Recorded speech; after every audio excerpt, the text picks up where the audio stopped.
En esta vida yo pienso que todos tarde o temprano vamos a sufrir la traición de alguien, o por lo menos sufrir nuestra percepción de que alguien nos está traicionando.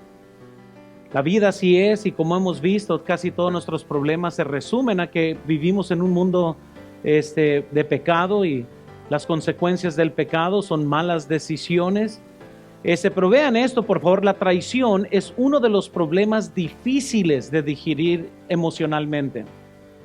Ahora, yo he estado en consejería con muchos, donde muchas veces el dolor de algo que pasó entre hermanos de sangre, quizás traición familiar entre primos, y hay personas dentro de una familia que no se hablan, hacen negocio, algo sucede y de repente ya la relación está fracturada.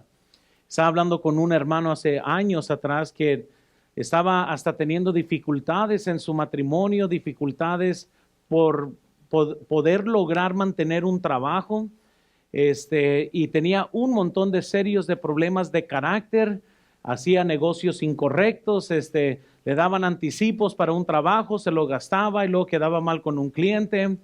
Y cuando yo me senté a hablar con él, le comencé a preguntar, ¿qué te está pasando?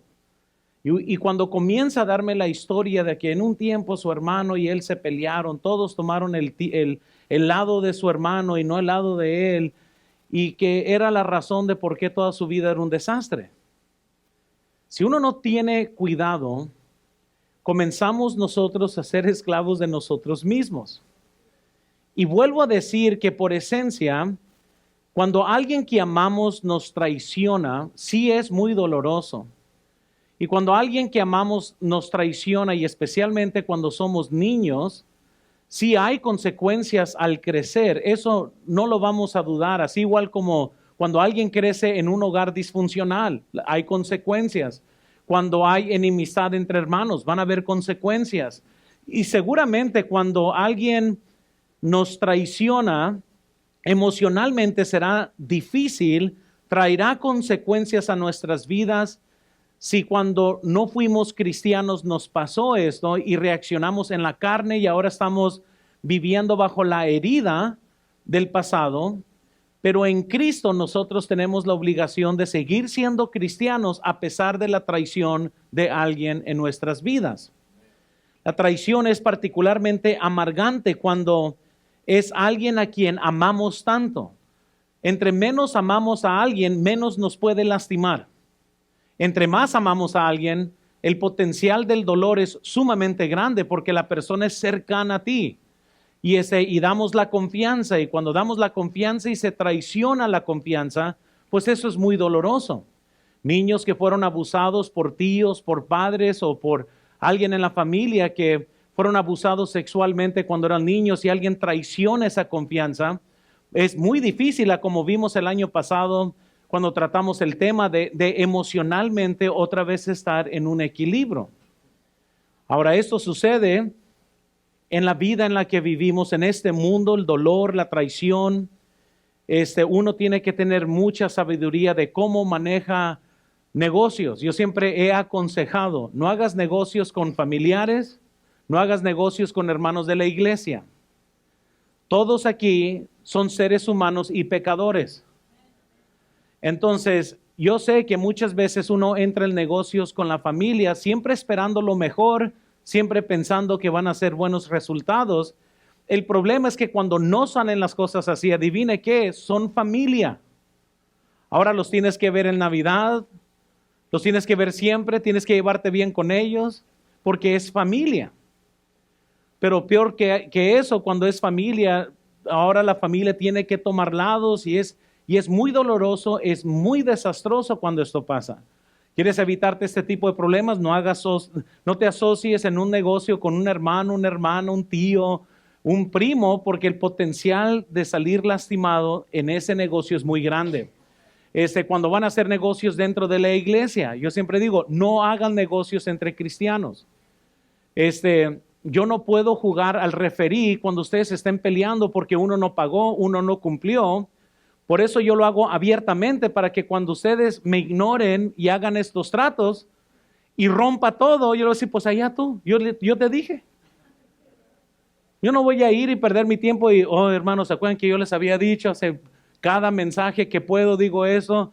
Ahora pues dale el dinero. No, pues no quiero. Ah, ok, muy bien, pues no quiere darte el dinero. ¿Qué más quieres que haga? ¿Que lo golpee? ¿Y sabes lo difícil que es cuando entonces yo estoy en una situación así? Donde, ¿por qué resultan las cosas mal? Porque luego yo digo, tienes que perdonarlo. Pero es que me robó dinero. Pues yo sé. Pero tú fuiste el que se lo prestaste. Pero es que no, pues yo sé. Y yo les estoy diciendo porque muchas veces personas siempre esperan lo mejor y se les olvida que están haciendo tratos con gente pecadora. Y gente pecadora, por más buena que sea, es pecadora. Y gente pecadora, por más buena que sea, y aunque tenga buen carácter, se meten en el negocio y ellos muchas veces no saben que en 2 meses de ese momento que se meten en un negocio van a entrar a una crisis y luego ya no pueden cumplir. Amén. Y la traición sucede, el dolor sucede, los maltratos suceden. Y hermanos, eso se hace complicado. La traición es muy dolorosa, es muy difícil de digerir. Kristen Kellen en su libro de cómo aconsejar a mujeres dijo lo siguiente: en cualquier caso, hablando del matrimonio, de la traición infiel del matrimonio, dice, en cualquier caso, la infidelidad conyugal es una traición a la confianza de un cónyuge, una violación del pacto matrimonial causa un gran daño, independientemente del tipo de la relación que haya tenido lugar.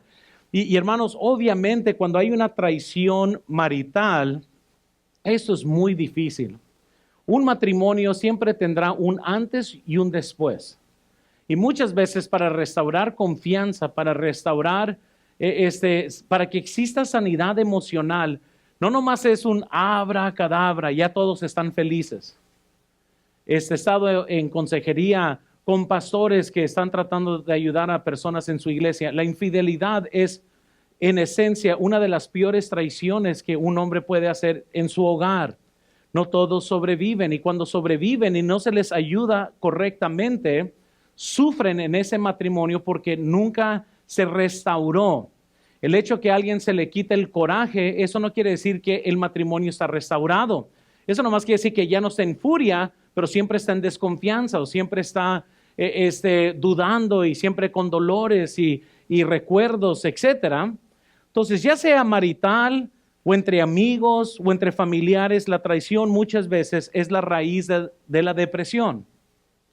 Cuando somos traicionados, técnicamente lo que comenzamos a hacer es pensar sobre la traición. Esto te consume.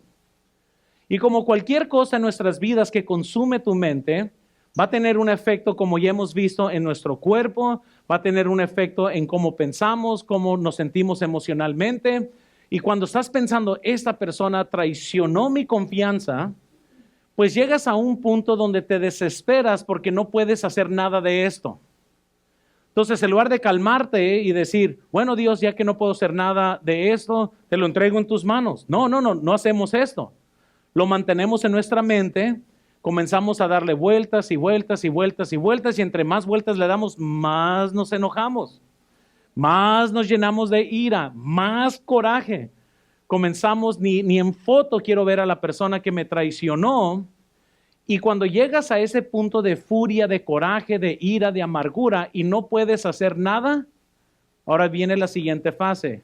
Comienzas a desanimarte porque usted mismo se derrota por la impotencia, porque no hay nada que se puede hacer, porque la vida ahora sí se siente injusta. ¿Cómo es posible que yo haciendo el bien resulte así y resulte allá? ¿Y dónde está Dios? Y yo he hecho todo lo correcto y ahora ¿qué está pasando? Y todas estas cosas comienzan a llevar a alguien en depresión. Y si usted y yo estamos en una plática de consejería y usted me explica de la traición, me explica del tiempo y luego veo que está en depresión, ustedes saben que yo les voy a decir, hermano, la depresión en la que usted se encuentra es pecaminosa. ¿Quieres salir de la depresión? Arrepiéntete de tu pecado, perdona, libera. Y vas a ser libre de todos tus corajes y depresiones porque uno tiene que tomar responsabilidad. Mientras que diga, oh no, eso es culpa de tu hermano que te traicionó, eso no es tu culpa. Así que tienes todo el derecho de estar amargado, de estar en depresión, porque eso no es culpa tuya. Tarde o temprano terminarás medicado porque vas a perder control de ti mismo. Y cuando se pierde control de uno mismo, es un mundo muy oscuro en el cual muchas veces uno por sí solo no sale, a menos que exista un genuino arrepentimiento de corazón. Entonces, ¿por qué pasan todas estas cosas? La traición nos lastima profundamente. La única respuesta a la traición es si podemos perdonar. La Biblia nos dice en Efesios 4, versículo 31, quítense de vosotros toda amargura, enojo, ira, gritería y maldicencia y toda malicia.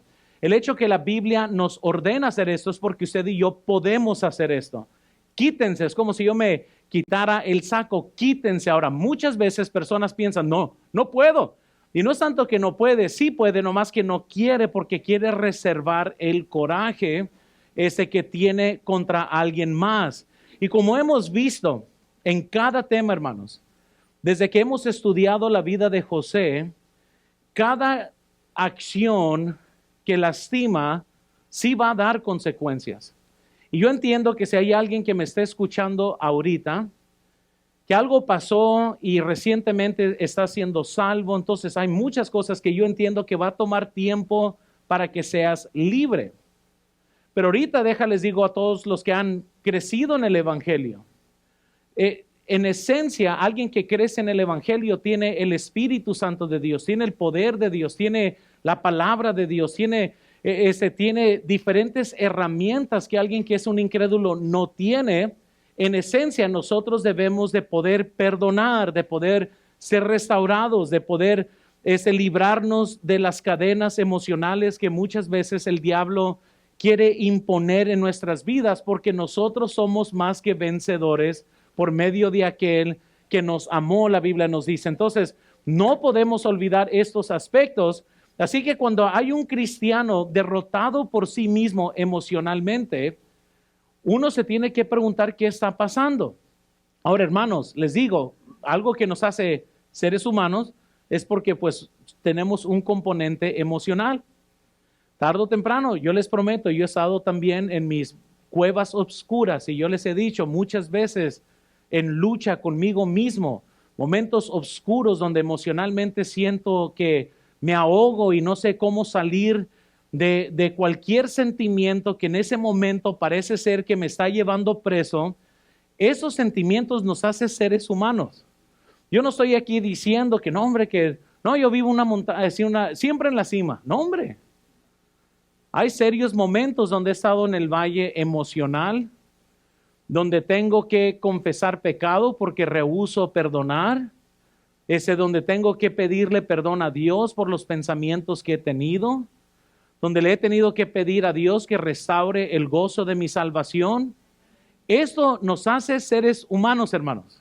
Y no hay nadie que me esté escuchando que nunca tiene sus momentos oscuros, pero lo que yo estoy tratando de decir es que el Hijo de Dios no debe de persistir en una vida oscura, porque tenemos al Señor que nos ayuda, que nos brinda su luz, que nos ayuda y nos da fuerzas cuando sometemos nuestro corazón y nuestras emociones a Él. Entonces, esta serie se trata de cómo ser libres y cómo ser fiel a Dios, a pesar de las cosas que gente potencialmente te puede hacer a ti, porque lo que vemos es siempre al revés. Alguien percibe que es, no sé, que alguien está tomando ventaja de uno y en lugar de continuar siendo fiel, somete todas sus voluntades a sus emociones y se echan a perder. Amén. Noten, si alguien te traicionó o lastimó en el pasado, puede afectarte en cierto punto en el presente, eso sin duda. La Biblia también nos demuestra este mismo hecho. Nadie va a dudar que las acciones de alguien puede afectarnos en el presente. Las Escrituras nos demuestran este hecho. Incluso déjales doy estos ejemplos, están en sus notas también. Vemos la rebelión amotinada de Adonías. Está relacionada con la pasividad paternal de David. Esto lo sabemos al estudiar la Biblia, que cómo responde Adonías es en realidad porque David no estaba atendiendo los problemas en su hogar correctamente. Luego vemos que Ofni y Finés blasfeman en parte porque su padre no los detuvo en 1 Samuel 2. La Biblia dice claramente que Elí conocía la maldad de sus hijos y dice la Biblia que él nunca los estorbó. Sabemos también que los hermanos de José estaban dominados por el temor debido a todo lo que le hicieron pasar en Génesis 50. Ya luego vamos a llegar ahí. ¿Y qué nos dice eso? Noten, hermanos. Hay personas que tienen una conciencia culpable y cuando están culpables, sin duda están siempre llenos de temor. Y así encontramos a los hermanos de José que tenían una conciencia culpable. Me imagino que si podríamos diagnosticar a los hermanos de José en Génesis 50, íbamos a decir que están sufriendo de ansiedad. Porque míralos, están sudando, hasta síntomas de fiebre tienen. Porque tienen miedo que los van a matar por algo que ellos hicieron. ¿Cuántos cristianos hoy no viven bajo esa ansiedad porque están haciendo algo que no deben? Y una conciencia culpable siempre se va a manifestar con temor. Entonces podemos ver que algo que pasó en el pasado puede afectarte 30 años después, como en Génesis 50, donde están atemorizados. Ay, ¿qué va a decir? ¿Qué va a decir José? ¿Qué va a pasar? Entonces, aún con estas verdades bíblicas, hermanos, nunca se nos debe de olvidar este siguiente principio. Vean, por favor, no podemos usar las oscuras realidades de nuestro pasado para excusar conductas que desagran a Dios en el presente. Ahora, de que podemos estar en lucha, sí. De que se nos haga difícil confiar porque alguien traicionó, sí, y es algo que siempre tenemos que luchar con esto. No estoy diciendo que no van a haber secuelas. Si usted hizo un trato y terminó muy mal, es obvio que el siguiente vez que va a tratar, que va a hacer un trato igual, va a estar desconfiado. Son las secuelas de algo. Pero tarde o temprano uno tiene que saber cómo dominar esto y no pecar contra Dios. Quizás, hermanos, no hay otra historia que nos da el ejemplo de este principio como la vida de José. No tenemos que reaccionar mal. Nunca vemos a José en nuestra historia que acabamos de leer respondiendo. No tenemos que mantenernos en una vida oscura y amargada. No tenemos que meternos en una vida pecaminosa en respuesta a la traición de los hermanos o de las personas que más amamos. Entonces, cuando vemos la historia, hermanos, de José, en Génesis capítulo 37, ya hemos observado en nuestro contexto que José creció en un hogar muy disfuncional, donde habían favoritos, donde hay pleitos entre los hermanos. Estas cosas son muy severas y peor. Es malo tener favoritos, es peor es hacerles ahora un saco que confirme esto ante todos los demás hermanos. Era una situación muy disfuncional. Los hermanos eran malévolos. José reportaba el mal que ellos hacían, pero él se mantuvo fiel, no se contaminó junto con ellos. No tenemos entonces otra cosa que estamos viendo aquí, que José era odiado por sus hermanos. Vimos la semana pasada, él tiene un sueño y luego vienen, él está como que, imagínense el sueño, y ellos vienen y le echan un balde de agua a su sueño. Aquí va tú y tu sueño. No vemos a José que comenzó, ay, es que nadie cree en mí, es que nadie me apoya, es que nadie me alienta, porque muchas veces personas responden así al dolor de que te manden a ti y a tu sueño por un tubo. Muchas veces uno está, ay, déjate, doy esta idea, y ya terminas así, bueno, vamos a cambiar el tema. Y uno está con que, ay, te estaba dando una verdad que va a cambiar el mundo, y es como, punto y aparte. Y ahí se mantuvo fiel. Entonces, ¿qué sucede cuando personas luchan con envidia, como los hermanos de José? ¿Qué sucede? Vean conmigo, por favor, en Génesis 37, nomás para poder comprender lo que estamos estudiando hoy. Génesis 37, ¿estamos ahí? Vean el versículo 11, por favor. Dice la Biblia, Y sus hermanos le tenían ¿qué? Envidia. Su padre meditaba en esto. Entonces, ¿qué va a suceder con personas que luchan con envidia, como los hermanos de José, cuando alguien lucha con resentimiento, a punto de aborrecer? Regresen una hoja, vayan a Génesis 37 y vean el versículo 4, por favor. ¿Estamos ahí? Y viniendo sus hermanos, que su padre lo amaba más que a todos sus hermanos, dice, le aborrecían y no podían hablarle pacíficamente. Entonces, ¿qué sucede, hermanos, con alguien que está hirviendo en envidia? ¿Qué sucede con alguien que no solo está hirviendo en envidia, pero está hirviendo en coraje al punto de aborrecer a alguien? No te sorprendas si te mueres de envidia y estás lleno de coraje, que tus acciones luego sean malévolas. Por eso la Biblia nos dice en Primera de Juan, capítulo 3, versículo 15, todo aquel que aborrece a su hermano es que, y sabéis que ningún homicida tiene vida eterna, permanente en él. La Biblia es muy clara que cuando alguien llega al punto de aborrecer, tus acciones te van a seguir después. Tarde o temprano te descompones, la forma que piensas es muy diferente, todo lo que haces es muy diferente. Y aquí vemos a los hermanos de José que ya lo despreciaban, lo envidiaban, y cuando tuvieron la oportunidad, ellos están comenzando a pensar, oye, ahí viene el soñador, hay que matarlo. Porque esos son las acciones y los pensamientos de aquel que está mal. Muchas veces, hermanos, antes que alguien se descalifique, antes que un día te corran de tu trabajo, un día antes que te deje tu cónyuge, habrías pasado mucho tiempo perdiendo control a tus pensamientos. Y cuando uno pierde control a sus pensamientos, tu conducta comienza a cambiar también.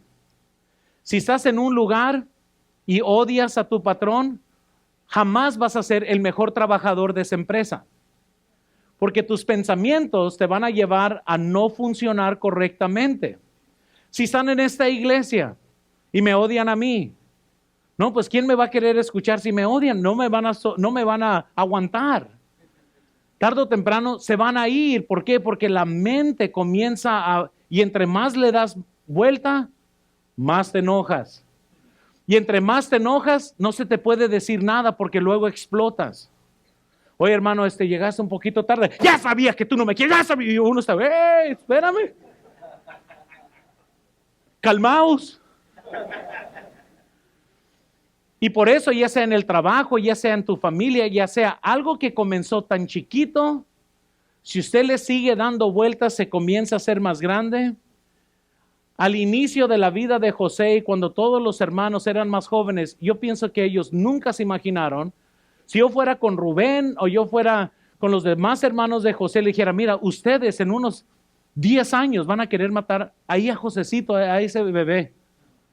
No, ¿cómo? Sí, nomás agrégale tiempo, malos pensamientos, celos y ira, y vas a estar dispuesto a hacer cualquier cosa. Por eso, la historia es algo increíble de lo que estamos leyendo.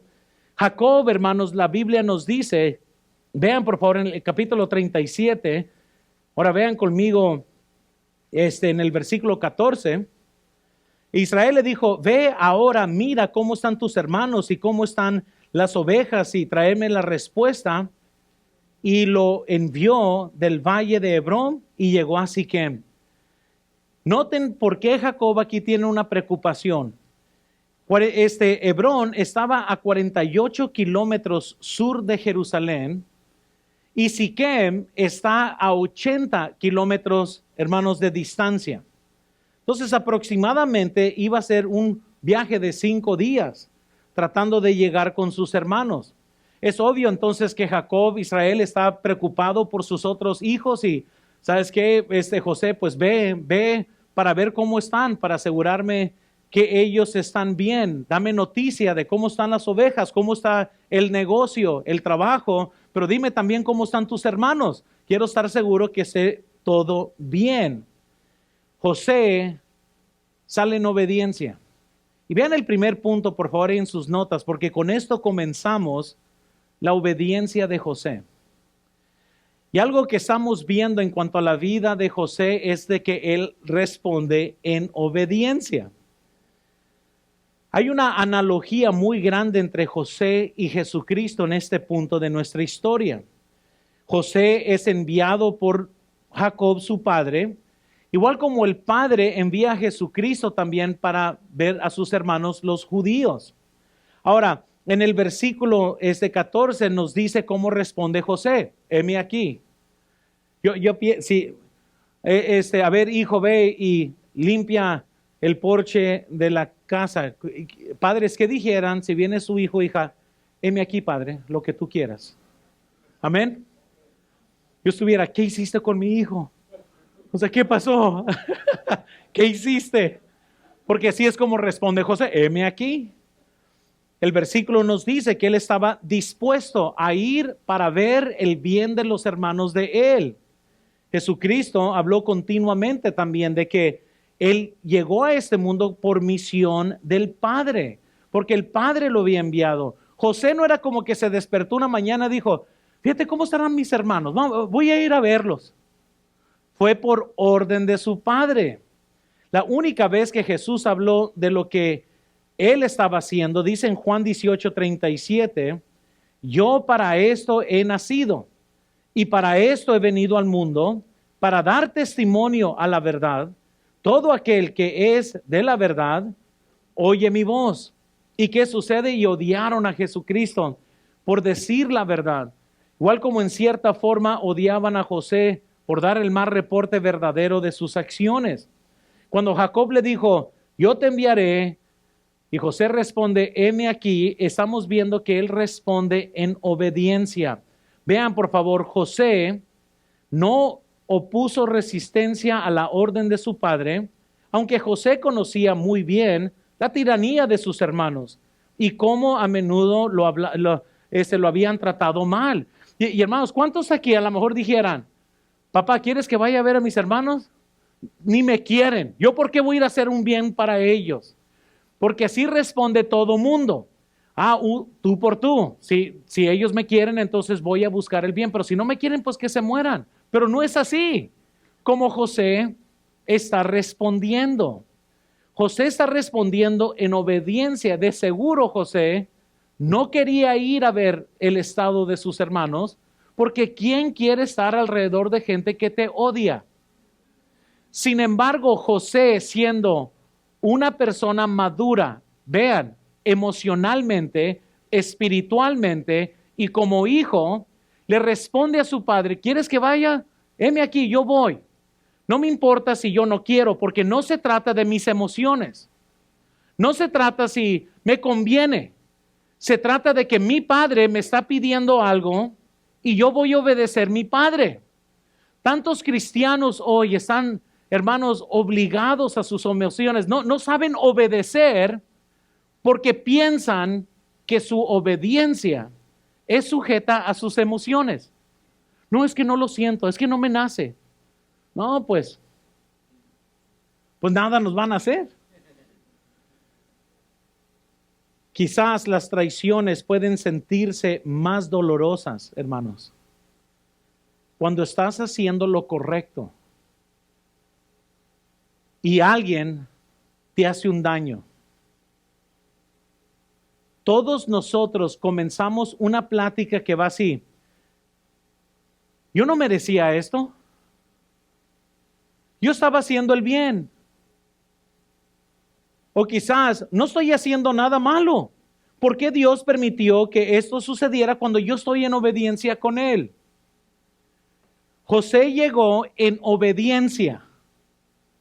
Él podría amargarse, podría destruirse, podría cruzar los brazos y amargamente responder.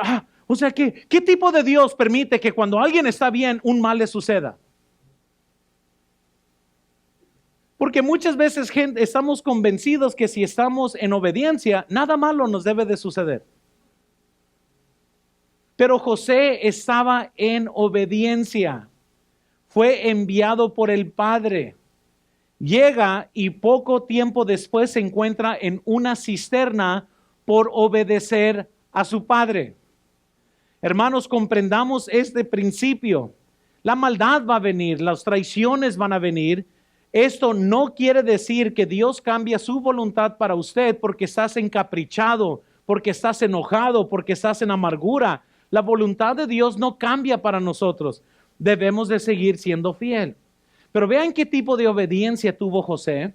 Vean en sus notas. Vemos que es una obediencia para buscar el bien de los hermanos que lo odiaban. Eso es algo increíble. Para decirles que hasta yo mismo no sé si pudiera ponerme los zapatos de José. Porque me conozco. Lucharía, sí lo tuviera que hacer, pero iba a ser una lucha grande. Amén. O sería como el que los dos hermanos que llegó Jesús, ve ya es uno y uno dice, bueno, sí yo lo hago y no lo hizo, y el otro que se quejó lo hizo. Al final de cuentas, yo pienso que esto iba a ser muy difícil, pero si vemos, muchas veces nos excusamos con tantas cosas, pero José fue fiel. Vean, segundo, vemos que es una obediencia a pesar que su padre no entendía la gravedad del problema en casa. Yo estoy seguro que aquí Jacob, hermanos, estaba en otro mundo. O simplemente no quería comprender la gravedad.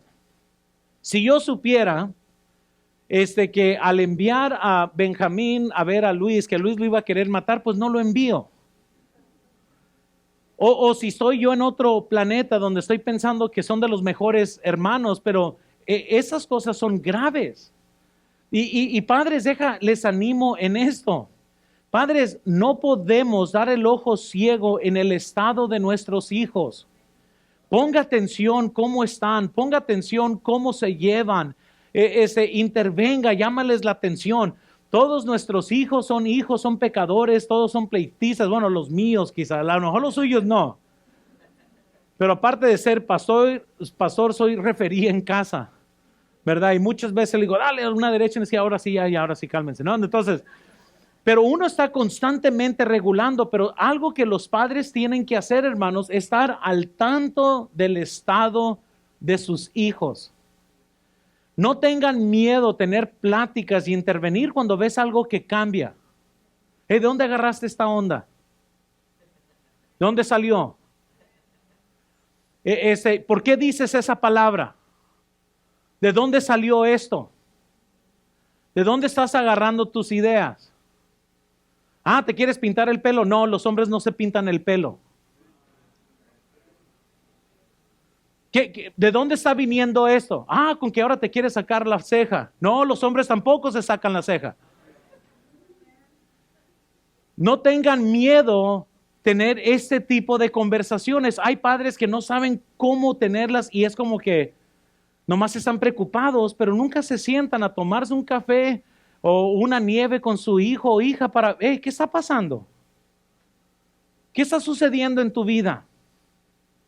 Porque es obvio que Jacob estaba en Marte, mientras que sus hijos son un desastre.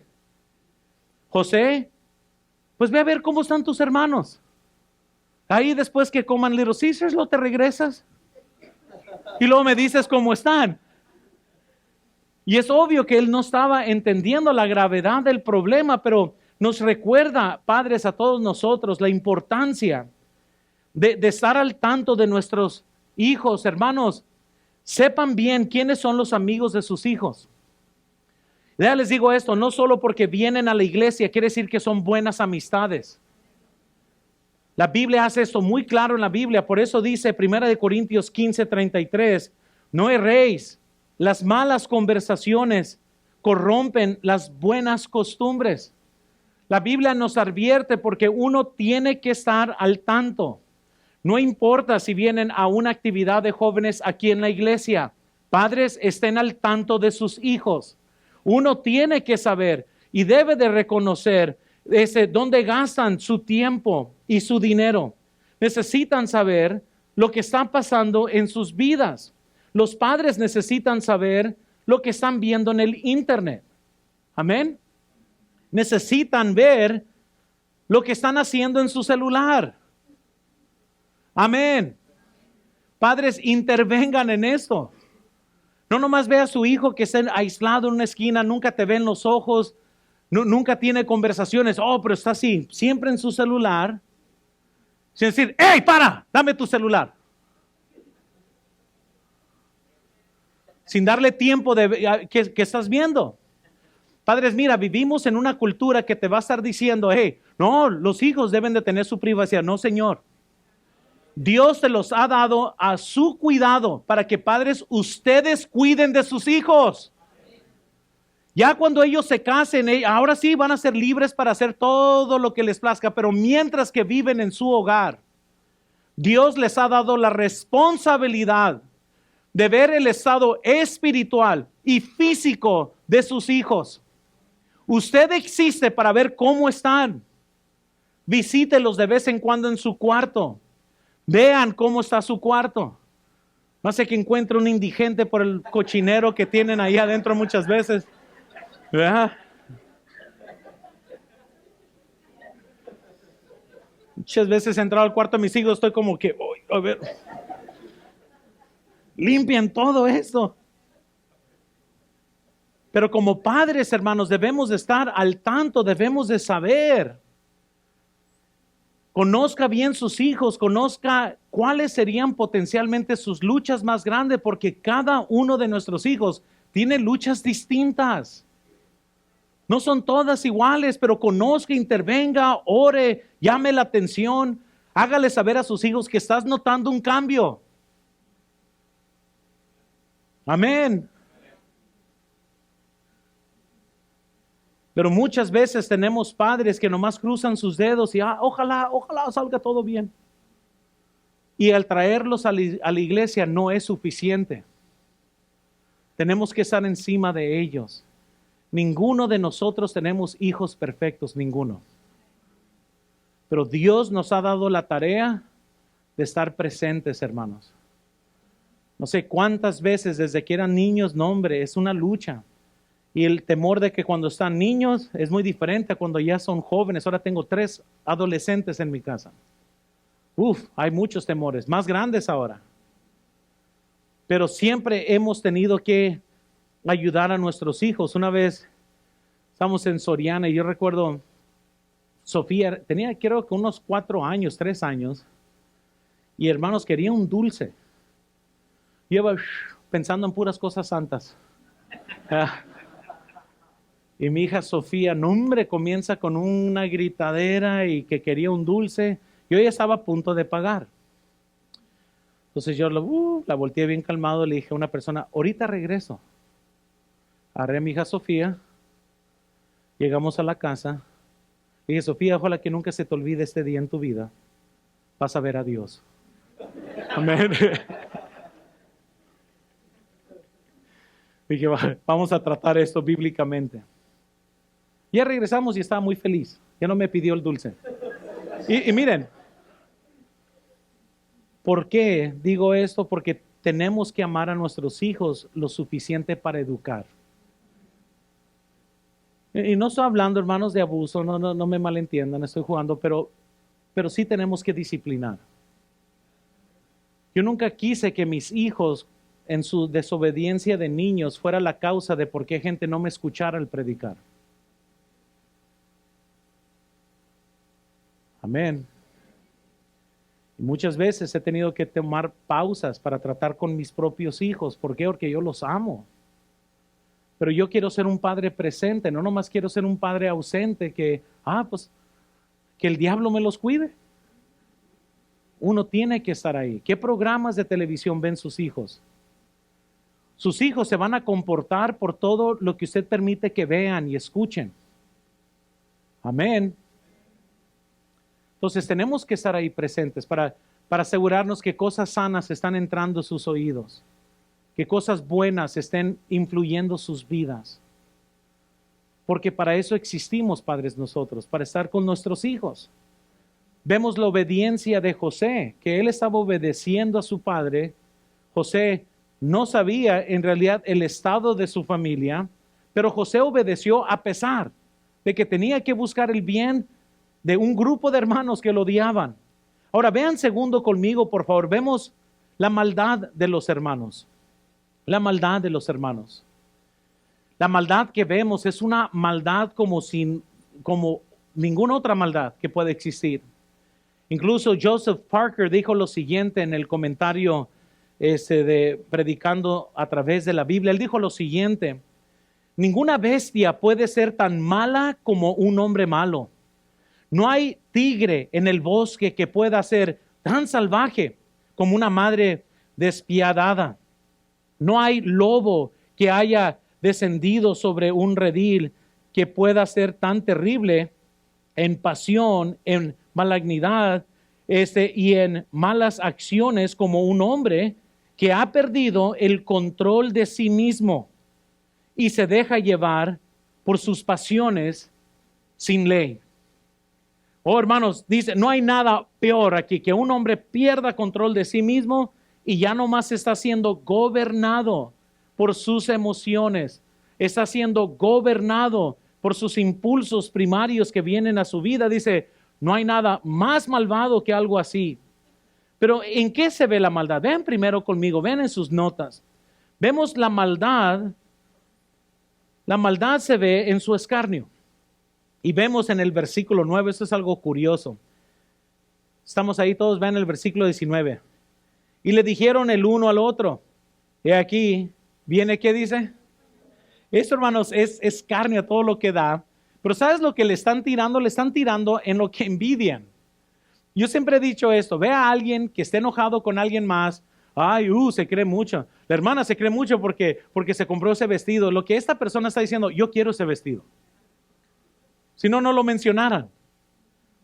Personas, hermanos, vean, con envidia y celos escarnecerán lo que celan en otras personas. Entonces ven muchas veces a alguien que es enérgico, que es amigable o lo que sea, y están las otras, me cae mal, es que se cree mucho. No, es que tú eres insegura y como a lo mejor creciste no con padres o lo que sea, interpretas las cosas muy distintas. Hay jóvenes que por naturaleza son más seguros que otros y muchas veces puede ser esto mal interpretado. Entonces hay jóvenes que siempre la piensan, ¿lo hago o no lo hago?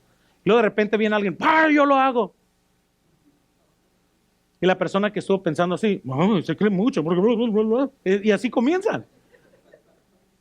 Y lo que estoy diciendo, muchas veces estos cambios de personalidad, además, hermanos, nosotros tenemos mucho que ver con la certeza de nuestros hijos, cómo los criamos y qué hacemos con ellos. Pero vemos, hermanos, que ellos comienzan a escarnecer porque recuerden que José tenía un sueño. Ay, viene el soñador, ahora, ¿qué nos irá a decir ahora?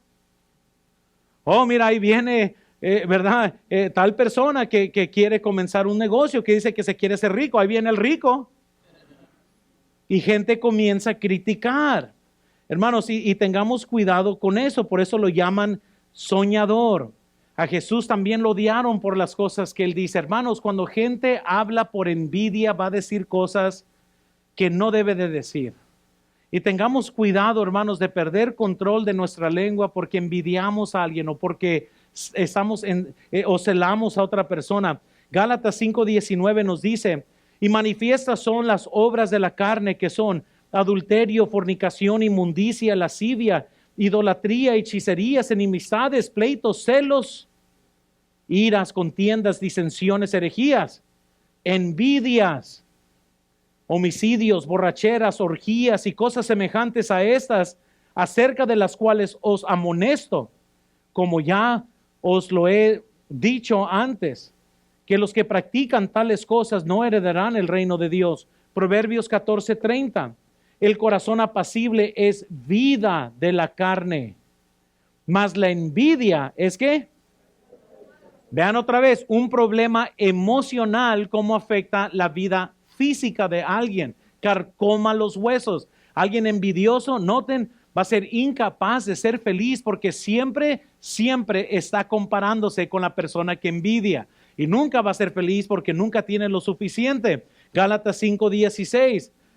No nos hagamos vanagloriosos, irritándonos unos a otros. Y luego, ¿qué dice? Envidiándonos unos a otros. Entonces vemos la maldad en su escarno. Vemos también, segundo, veamos la maldad también se ve en sus planes. ¿Y cuáles son sus planes? Dice, ahora pues venid y matémosle y echémosle en una cisterna. Estos planes son terribles, hermanos. Muy bien, fíjate, ahí viene, vamos a matarlo. ¿Quién piensa así? Pero hay personas que muchas veces piensan en cosas malévolas, así para hacerle daño a alguien. Esas cosas no son correctas. Ellos están pensando en tirarle una fosa, en matarlo, dejarlo en una cisterna y hasta están haciendo el plan de cómo mentir acerca de lo que hicieron.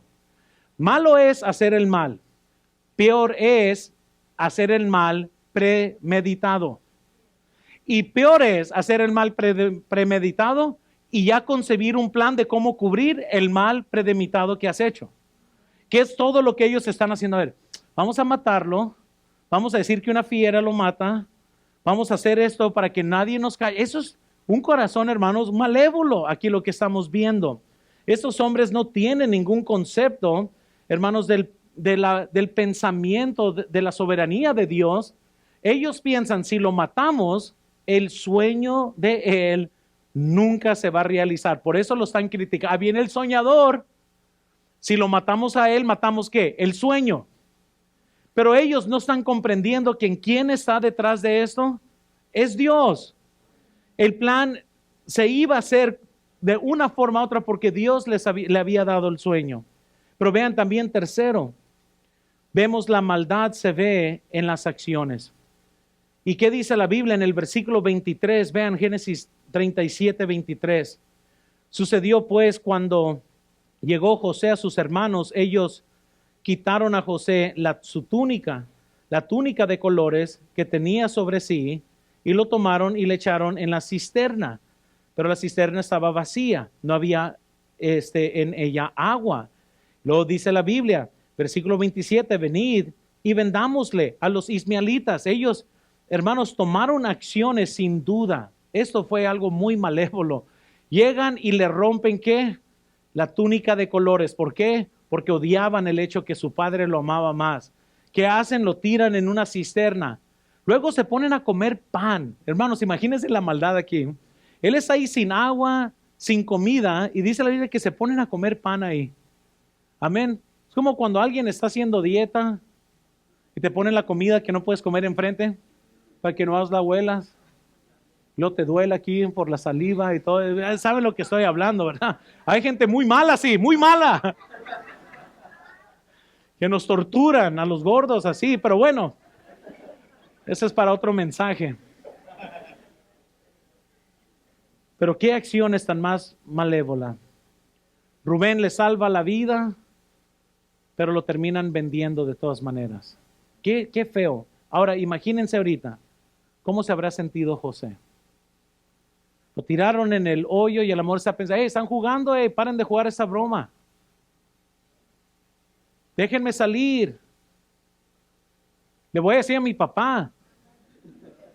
¿Qué estaría? O sea, no tenemos ningún récord de lo que José está diciendo. Entonces vemos la obediencia de José, vemos la maldad de los hermanos. Vean conmigo tercero, la traición dolorosa. Y aquí vemos ahora sí el tema que estamos tratando. Y le tomaron y le echaron en la cisterna, pero la cisterna estaba vacía. El siguiente mensaje es cómo ser fiel en las cisternas de la vida. Pero hoy vamos a hablar de la traición, luego vamos a hablar qué sucede cuando tu sueño se hace una pesadilla. Pero cuando el ser humano, hermanos, está influenciado por celos, esto lo va a guiar a hablar incorrectamente, va a guiarlo a levantar falsas, lo va a guiar a alguien a endurecer el corazón, lo va a guiar a cometer un crimen. Cuando el corazón está mal, las acciones siguen. Pero, ¿cuál fue la traición? Vean primero en sus notas rápidamente. José es privado por su libertad, de su libertad. Lo meten en la cisterna, físicamente está ahí, privado de su libertad. José es puesto, vean segundo, en una cisterna. Tercero, vemos que José observa la indiferencia. Eso yo pienso que era lo más chocante. Vean por favor conmigo en el versículo 25, quiero que lo vean. ¿Estamos ahí todos? Y se sentaron, ¿a qué? ¿Qué? O sea, acaban de hacer una maldad y no tienen ni un pensamiento de remordimiento. Amén. Lo tiran, pues bueno, saquen las conchitas y el café. Vamos a seguir con nuestro día. O sea, ¿qué está pasando aquí? Ahora imagínense, está José sufriendo de que sus hermanos le acaban de traicionar y ellos ahí comiendo pan dulce. Amén, con chocolatito de la abuelita. ¿Verdad? No les importaba el mal, la indiferencia que está sucediendo aquí. Luego vemos cuarto, que José es vendido.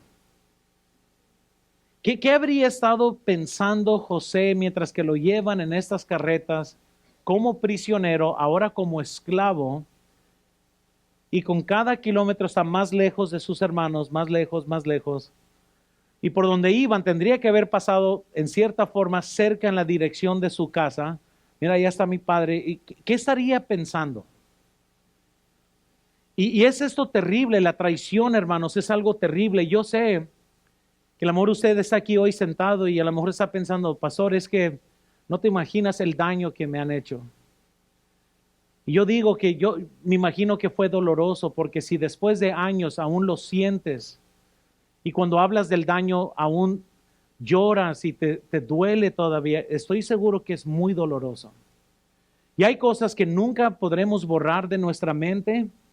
Hay cosas que nunca podremos quitar de nuestro pasado. Pero por la gracia de Dios, a pesar del dolor y a pesar de la traición, usted y yo podemos aprender a ser fiel a Dios. Y vean por favor número 4 para terminar. A pesar de la traición, José se mantuvo fiel. Por más doloroso que fue este evento. Hay un trastorno que se llama TOC, que es trastorno obsesivo compulsivo. Muchos psicólogos creen que este trastorno es el resultado de un momento doloroso en la vida de alguien y alguien pues reacciona por este dolor. Las observaciones y las investigaciones seculares arrojan ciertos estudios que en cierta forma comprueban que si alguien sufre algo muy doloroso del pasado, que muchas veces como para autoprotegerse se hacen compulsivos o tratan de esconder, y hay muchas personas que son compulsivas en todo. No pueden confiar en alguien, nunca están tranquilos, siempre están pensando en algo y esos trastornos se desarrollan por una mala reacción a algo que pasó en el pasado. Y acabo de comprobar en la Biblia que muchas veces por malas decisiones paternas hay ciertas acciones en los hijos, pero sin embargo el tema de hoy, hermanos, no es tanto para echarle más dolor al dolor que usted ya tiene. El mensaje de hoy es de que yo sé que a lo mejor fue algo muy doloroso, pero es tiempo de responder bíblicamente a cualquier cosa que le haya pasado. Noten, por favor, vean en sus notas, en algún momento necesitamos saber no solo lo que está sucediendo, sino también por qué está sucediendo. Para nosotros como consejeros bíblicos es muy importante no solo ver la acción, pero ver por qué está pasando esto. Porque nunca podremos ayudar a alguien si no sabemos el por qué. ¿Qué está sucediendo? ¿Qué te pasó? ¿Qué es lo que inició todo esto? Entonces, muchas veces al tratar con estos trastornos o dificultades que personas tienen, va a haber una asociación con circunstancias del pasado. Muchas veces puede ser la presión del presente. Hay muchos jóvenes hoy en día que ya emocionalmente no están hechos como antes, o más bien, no han sido criados como antes. Tenemos una generación que no puede con mucha presión en el presente, porque luego se van a las ansiedades, se van a las depresiones, porque no saben cómo manejar sus emociones. Entonces, ya sea circunstancias del pasado, ya sea presión en el presente, muchas veces se trata de echarle la culpa a la genética. Y hay cierta forma, por ejemplo, yo soy muy similar que mi papá. Si alguien me da un tiempo, a mí me enferma el tiempo. Amén. Vamos a tomarnos un café mañana en la tarde. Yo estoy, la tarde, dime hora. Pues la tarde es de 12 a 5 o 6. No voy a estar yo solamente espero a Jesús de esta forma. No te voy a esperar a ti. Dime a qué horas. Amén. Jesús sí puede venir en la hora que Él quiera, pero tú no. Tú dime a mí a qué horas. No voy a estar ahí esperando todo el día. Porque aunque no quiera, en mi mente está, en cualquier segundo me va a hablar, hermano, va a querer un café. Y en lugar de concentrar, no puedo, porque en cualquier segundo. Entonces, estas cosas, y en cierta forma, genéticamente, pues todos somos hechos de nuestros padres biológicos y pues somos parte uno del otro y eso tiene algo que ver en cómo reaccionamos. Muchas veces es la condición de nuestro corazón interno emocional que dicta cómo somos nosotros en los problemas. Un mal corazón va a arrojar cosas malas bajo presión. Y aquellos que son malévolos, por ejemplo, van a decir cosas cuando están enojados y van a decir, ay, no, es que estaba enojado. No, ya lo pensabas, pero la presión del coraje nomás facilitó que saliera lo que ya estaba dentro. De la abundancia del corazón habla la boca. Entonces, cuando estamos en un equilibrio emocional, muchas veces tenemos dominio propio. Oh, pero cuando estamos enojados, ¿cuántos cónyuges no se han dicho cosas que nunca se hubieran dicho estando felices? Es el coraje que nomás facilita que cuando se te exprima, salga toda la mugre, toda el agua sucia y decimos cosas que no debemos de decir. Ofendemos en áreas que nunca deberíamos haber ofendido. Como cristianos reconocemos que no tenemos muletas emocionales para excusar un comportamiento pecaminoso. Tenemos que aprender, hermanos, a someter nuestras emociones a Dios, a pedir perdón cuando no lo logramos hacer, a pedir perdón cuando no lo logramos hacer, a pedir perdón cuando no lo logramos hacer. Amén. Porque en lugar de pedir perdón, ¿sabes lo que hacemos? Hacemos excusas. Es que él me hizo enojar, es que ella me hizo enojar, es que él me hizo eso. No, Señor, perdóname, nunca debería haber respondido tan feo, tan carnal, eso es mi culpa. La Biblia dice en 1 de Tesalonicenses 5:14, también os rogamos, hermanos, que amonestéis a los ociosos, noten, que alentéis a los de poco ánimo, que sostengáis a los débiles, que seáis pacientes para con todos. Proverbios 14:10 dice, el corazón conoce, vean, la amargura de su alma, y extraño no es entremeterse en su alegría. Hermanos, nosotros debemos de cuidar nuestra vida interna. Todos tenemos, hermanos, que aprender cómo perdonar a aquellos que más nos lastiman. Tenemos que simplemente perdonar o nunca seremos libres nosotros mismos. Efesios 4, versículo 31 al 32 dice, quítense de vosotros toda amargura, enojo, ira, gritería, maldicencia y toda malicia. Versículo 32, antes sed, ¿cómo dice? Benignos unos con otros, misericordiosos, perdonándoos unos a otros, como Dios también os perdonó a vosotros en Cristo. Para poder lograr esto, les voy a dar 3 sugerencias y terminamos. Vean ahí en sus notas, por favor. Primero, trata el problema con la persona que te traicionó. El pretender que no existió no es la forma que se trata un problema. Es importante aprender cómo sentarse como seres humanos, como hijos de Dios, y hablar. Amén. Sin tener que tirar garrotazos. Levíticos nos dice en Levítico 19:17 dice, no aborrezcáis a tu hermano en tu corazón. Luego que dice lo siguiente, razonarás con tu prójimo para que no, ¿qué? Uno pensaría, pero ¿cómo yo voy a participar del pecado de él si él es el que hizo mal por comportarte igual de pecador como él? Entonces, ¿qué dice? No aborrezcas a tu hermano. Usa una palabra, hermanos, que en el hebreo significa igual que en el español. Razona con él. Y a lo que yo les motivaría, si alguien te lastimó, es ir y decir, ¿Te acuerdas hace unos años? La verdad es que me lastimaste bastante. Nomás quería decirte esto.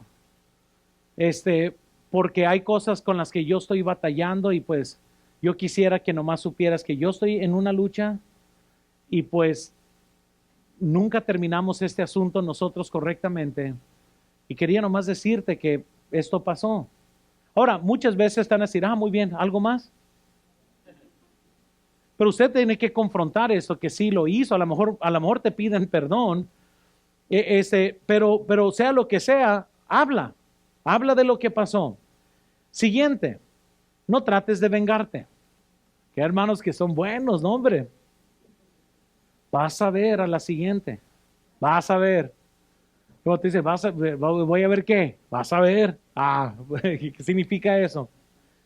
Romanos 12:19 dice, no os venguéis vosotros mismos, amados míos, sino dejar lugar a la ira de Dios, porque escrito está, mía es la venganza, yo pagaré, dice el Señor.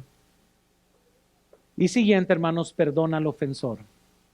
No sé quién te traicionó, pero perdona.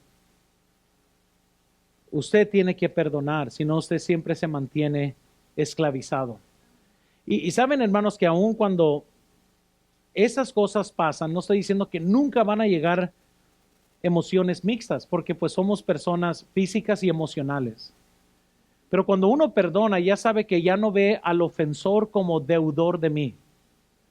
Perdonar es ya no ver a la persona como que me debes. ¿Te acuerdas la otra vez que me lastimaste? Me debes.